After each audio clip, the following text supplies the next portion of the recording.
मुस्तफा करीम बैठे थे तो सैयदा आयशा सिद्दीका रदी अल्लाह ताला ने अर्ज की, या रसूल अल्लाह सल्लल्लाहु अलैहि वसल्लम, वो देखें सैयदा फातिमा आ गई है, वो देखे बीबी साहबा बगैर बताए आ गई।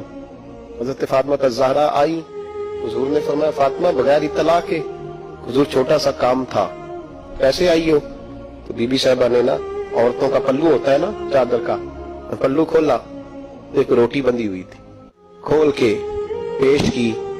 बेटे ये क्या है?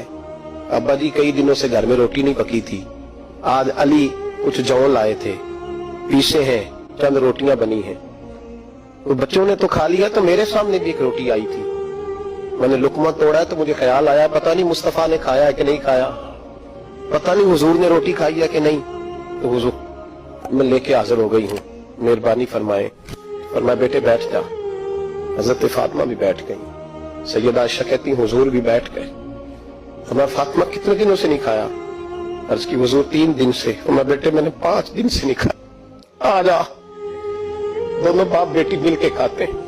रोटी 2 हिस्सों में हुजूर ने बांटी। फरमाया चल आधी तू खा, आधी मैं खाता हूँ। हजरत फातिमा ने लुकमा तोड़ के वो मेरा खत रो पड़ी, हुजूर 5 दिन से नहीं खाई। और मैं बेटे चुप कर, हमारा दुनिया से क्या ताल्लुक, एक पोल रह गया है, बस अल्लाह फिर जन्नत की सारी नेमतें अता फरमाए।